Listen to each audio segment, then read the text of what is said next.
What is going on, Lakers fam? This is your boy Jay Lake here, bringing you Lakers all day, all the time. If you haven't yet, please go ahead and hit that like and subscribe button down under and leave comments. We much appreciate it. I wanted to give a big shout out to Big Al and Mario for their time today. How's it going, Jeff? So what's up? Thanks for having it What up, having Jay me Lakes? on. Yeah, thanks for having us. So Lakers versus the Grizzlies. What a win! What a win! AD had a huge game. I felt like in that first half he was like destroyer of worlds in the paint. He was like going nuts. In that first quarter, he had 8 points, 5 rebounds, and three boards. So I mean, 3 blocks. Um, Three of those boards were offensive boards. So he was altering every single shot in the paint. Basically, he was saying, I am the man tonight in the paint, and nobody's getting past me. So AD was going off. I don't know if you guys saw, but during their first time out, Coach Darvin Ham gave him a big hug. So if I was a coach and I had a player like AD, I would probably be pretty happy and give him a big hug too. Yeah, I think maybe he heard all the chatter about Jaren Jackson being the Defensive Player of the Year. He came out motivated to show everybody who the best defensive player on the court was that night. Oh yeah, AD came up. I think we all expected AD to have a night like this, right? We were all hoping it, and it came true. He was dominant in the paint, dominant on the boards. I think it's just 12 boards he had, 4 offensive, which is great. Those hustle boards, and so second chance points. And he really showed he could carry a series, he carry a team. We get this AD throughout the series. There should be no problem for the Lakers. Yeah, the 7 blocks were huge. All the alterations. He was a presence for sure. Yeah, so AD ended up with 22 points, seven blocks, and so I mean that's pretty crazy. He had 3 steals as well. I felt like he altered probably more than 10 shots. So basically everything in that paint, he was pretty much in there. Yeah, he had some great defensive plays on John Morant too. I mean, he drew a charge. I think one of the biggest charge of the night, and then he blocked one of Jaw's shots. Jaw was we limited him in the paints. I think the only time he got like a dunk was like mostly in transition. So I thought in the half court set, AD did a great job. Yep, AD showed his size, and it was really refreshing seeing that. For game one. Definitely. So we were up by 8 points during that second quarter, and he went up for a rebound against Jaren Jackson. He came down. Jaren Jackson's hand came down on him. He got injured. So he went down to the floor and he was telling, my teammates that I can't feel my hands. So I was worried. When I saw that, I was like, oh no, this is happening again. Like, this is crazy. So he went into that locker room. They told us that it was a stinger. Basically, what a stinger is that they hit his nerves and he couldn't feel his hand, but they probably worked with a Theragun. They massaged it out and came back in the second half. Goodness. Yeah, I think like all Laker fans, we were all holding our breath. We're like, "Oh, the season is over. What are we gonna do? This is like a repeat of the Sun series in the first round. We're looking good, and then all of a sudden things go downhill. You know, we were up in the game, and you know, somehow Memphis, took a 6 point lead at the half. So just wasn't looking good. It wasn't feeling good. Big Al, I was one of those fans thinking series over if he does not come back. Right? If he's not able to come back in the second half or even the series, I don't think the Lakers have a shot. But luckily, he came back, probably around 80%. Wasn't as aggressive in the first half and the second half, but still did a lot. Luckily his teammates around helped him out and secured the win for, especially still one away for game one. Right. During halftime, I was watching the Stephen A. Smith halftime, and they're talking about AD. They're like, oh, if AD doesn't come back out during the second half, then Lakers could go home. They're done for the season. So I was I was relieved when AD came out in the second half, but I felt like AD wasn't as aggressive in that second half as he was in that first half. But I felt like he gave at least 80%, and 80% was enough for that win. Yeah, for sure. At least he was, I think, still the presence inside that they needed. And luckily for us, the bench, everybody else, all the role players stepped up. Oh yeah, everyone stepped up, and I think it was 4 players over 20 points in this game. So you have your role player Austin Reeves stepping up with 23, and then Hachimura with that big game 29. I'm sure we'll talk a little bit more about him just in a minute. Yes, so I mean, the Grizzlies, they're going on a run during that third quarter. During that fourth quarter, when Ja went up for a drive, he was going to go for a layup, but then 80 was the weak side defender, slipped over, drew the charge. When Ja Morant went up, he fell down, and his third and fourth metacarpal kind of bent backwards, so it was hyperextended. Um, I felt like after that, that's kind of when we went on that huge run. Both Rui and Austin Reeves had huge games in that fourth quarter. Um, I don't know if you guys saw, but John Morant came out like heavily taped. It's pretty much because during that April 7th game against the Bucks, he was defending Jay Crowder on a drive, then he jammed his hand, hyperextended his third and fourth metacarpal. Basically, what that was a first-degree sprain. Your first-degree sprain is any tissue damage, but you usually recover pretty fast. So because they were hyperextended this time, it's probably upgraded to a either sprain 2 or sprain 3. Sprain 2 is basically multiple ligaments being injured, and 3 is torn. So Tim McMahon from ESPN, they interviewed him after the game. When they interviewed him, he said, I couldn't unroll a ball of socks. And when he asked, oh, what do you think about the next game? He says, I think it's probably in jeopardy. So me before, I probably would have said, I hope that he's out for the series. But, I feel like any NBA player, I shouldn't wish any ill will on him. And he was kind of sad and almost crying during that post game interview. So hopefully he gets better. But if he doesn't come back the next couple of games, I wouldn't mind. For sure, I don't know if he's going to be able to come back. To be honest, I felt like I've done that before on my thumb. I think Mario was there when we played basketball. I jammed my thumb, and I couldn't move it. It was swollen. It was purple. I'm sure it's not the exact same injury, but if your hand, I'm not sure if it's his shooting hand, but if your hand, it's an essential part of basketball. You have to dribble with it. You have to shoot with it. If he's not able to go with that injury, I just don't see if there's any way he can be comfortable with that injury on the court, especially with players slapping at your hand. I don't know if he comes back. Of course, I hate that he's got to be out because me hearing like maybe Memphis fans saying, "Oh, Ja was out of the series. That's why you guys got an easy first round, win." But it is what it is. It's happened to us in the past, so we'll take it. You're right, Big Al, and exactly. You don't want to wish any harm to any NBA players, but I feel like as a competitor, you want to beat a team at their best. So when Jaws on the floor, Memphis is at their best, and we want to beat them at their best. So there's no excuses, later on in the year, But it's like Big Al said, spraining those fingers, and we're not sure if it's a shooting hand or if it's not shooting hand. Shooting hand. If it's not shooting hand, he should be able to play. Obviously, it would be difficult dribbling with that hand, doing certain moves, but he could probably still give it a go. If it's on a shooting hand and you're talking about second degree strain, possibly a third, you know, I've played sports, but you guys play sports. We've all jammed fingers, and we know you're out. You're out for a couple for a week at least with those jammed fingers, especially in your shooting hand. So, like I said, it's gonna be a help if he's out. But obviously, I think the Lakers would rather see him on the court so we could beat him on the court. Right, and Rui Yeah, and Hachimura, what? Yeah,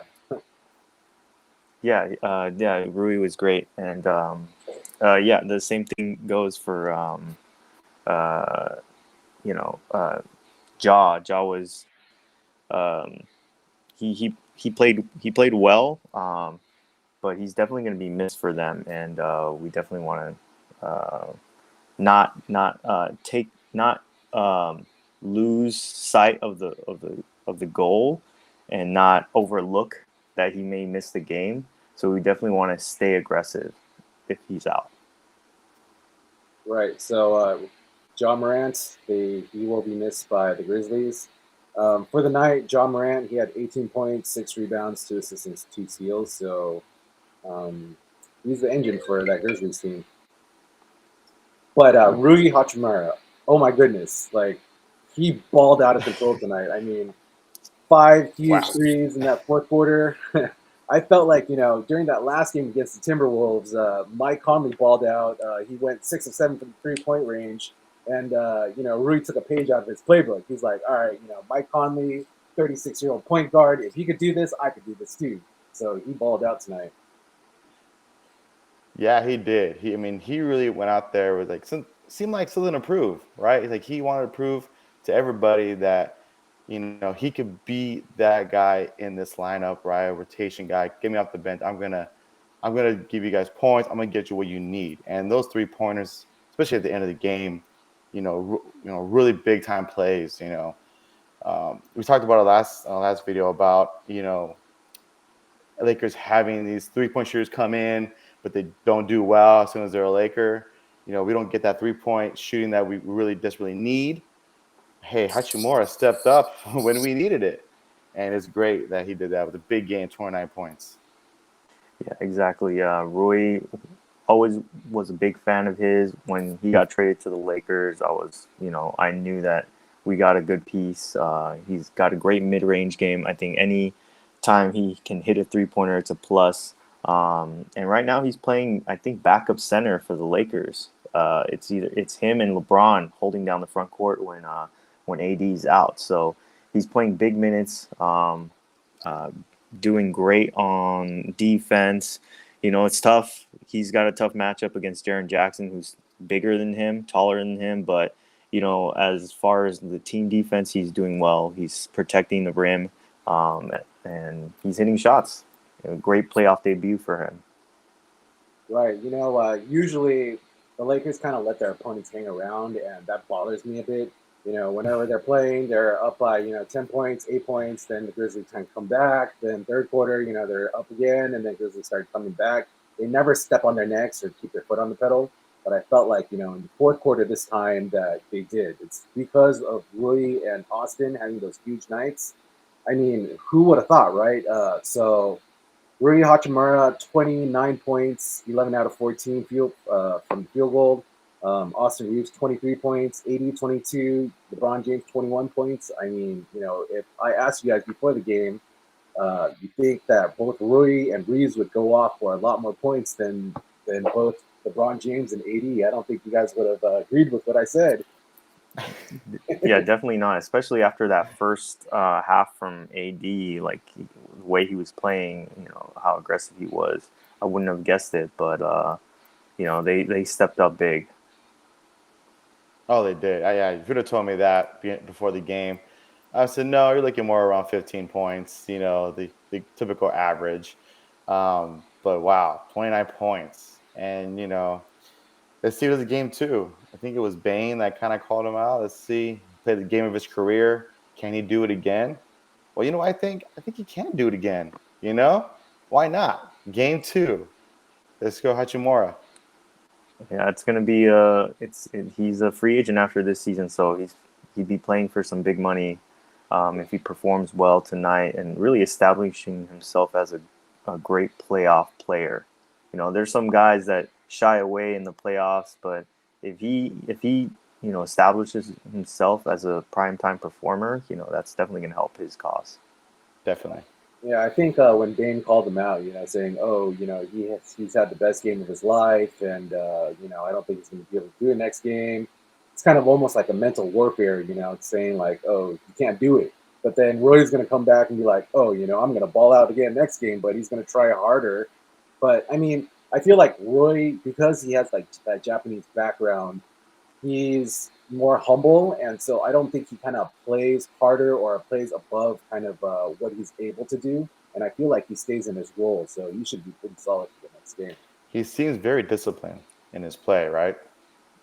For sure. And I think he is he steps up to the challenge. I mean, I think when they brought up his dunk package or lack thereof dunk package, he said he was going to dunk on somebody in the series, and he dunked on Jaren Jackson, the Defensive Player of the Year. Right. So I think he's definitely capable of meeting expectations.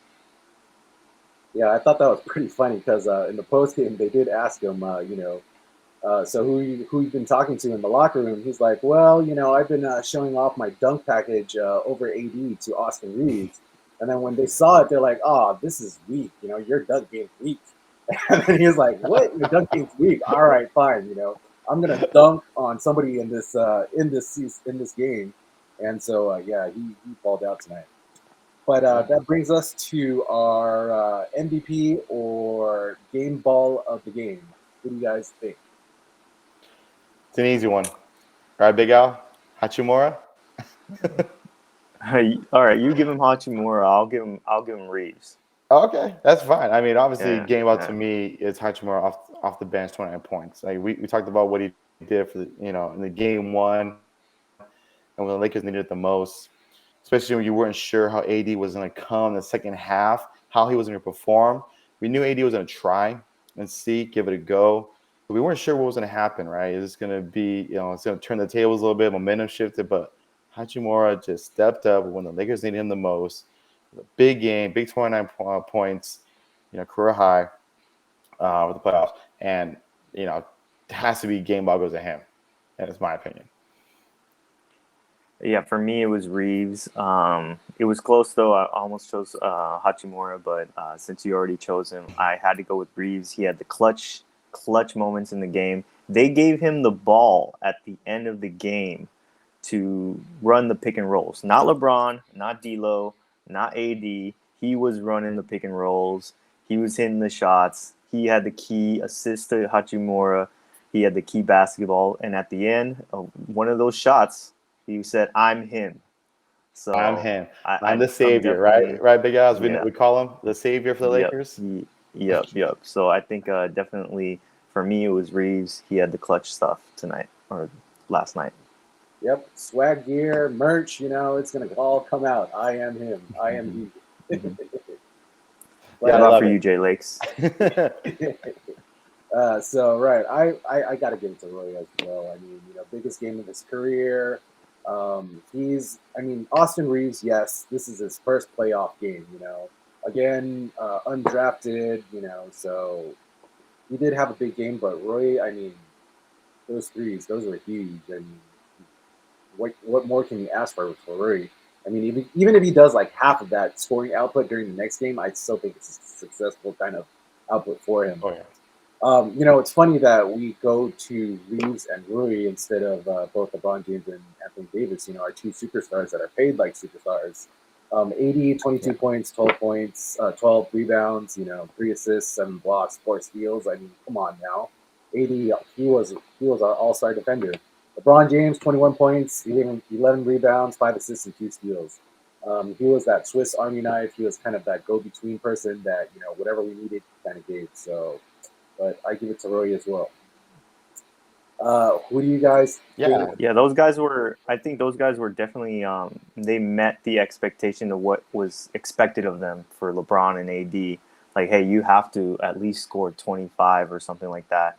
I mean, they did their jobs as superstars. They drew the attention of all the other guys, but the role players really stepped up tonight. That's why they get the game Yeah. ball. Yeah, exactly. The role player stepped up when the superstar or two doesn't go off in a playoff game, and it happens, right? And they're not gonna some games aren't gonna go 35, 40 points, right? So you do what you're expected to do. And LeBron, I think LeBron had 3 blocks, pretty good blocks too. LeBron did, on the defensive end. With Reeves stepping up with 23, Hachimura 29. It's going to be tough to beat the Lakers if they play like this. I'll tell you that right now for any team. Definitely when LeBron, if he's able to save his energy for bots like that, I mean, come on now. It's like he doesn't have to do the scoring output. He doesn't have to carry the load on his shoulders. And he can play kind of a tailback or the linebacker kind of defense and, all those blocks that he did. I mean, he does that, Grizzlies don't got a chance. I mean, I feel like because the Grizzlies, they're young, they're inexperienced. I feel that if we punch in the mouth for this first game and we take it, it's going to be hard for them to bounce back because they're younger team, and so uh, that brings us up to give me your predictions for the series. Mars, you want to go first? I'll say my prediction. Well, if Jaw's not going to be able to play the series or even a game or two, Lakers could sweep this series, if not five. Honestly, before this whole thing, I was thinking six, but no, I'm taking. You know what? I'm saying Lakers in five just to close them out. I know there's been tendencies for Lakers to bring teams back and let them back into play, but I don't think it's gonna happen. I think LeBron and AD as leaders in the locker room knows how dangerous a young team can be, right? When they get the momentum going, they have the belief in them that they could be that team to make a run in the playoffs. You gotta stop them now, stop them in the tracks. And I think taking game one, really is gonna how the Lakers do that, and if they finish them off, do the same thing in game two, take both games away, we got this in 4 or 5. I'll say five. Yeah, I think if we win this game two, I think this game two is the highest risk for loss, in my opinion. I know Ja could come back, but I don't see him coming back. Um, without they're gonna come hungry. They're gonna try to win, and they've done well without Ja in the past. They played well, but if there's no Ja, there's no chance. I give the Lakers a sweep. Nice, I like it. Sweet. Yeah, I'm thinking five as well. I think 4-1.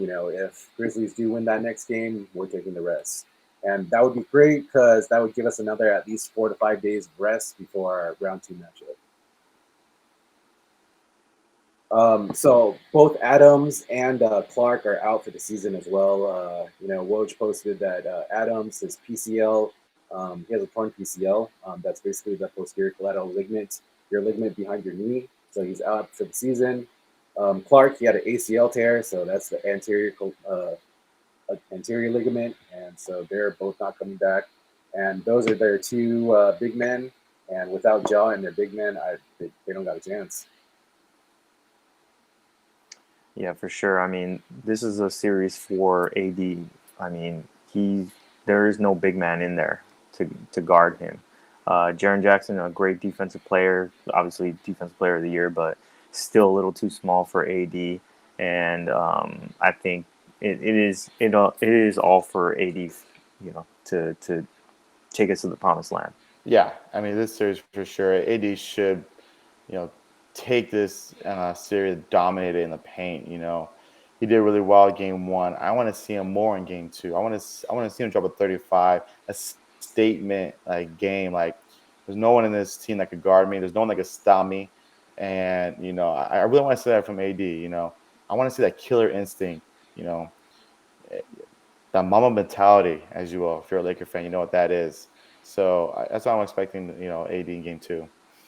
Yeah, I like it as well. It's like trial by fire right now, So Hmm. whichever it's like Sac or Warriors, I hope they go to 7 games, triple overtime, pretty worn out by the time they face the Lakers, and that way AD can dominate them as well.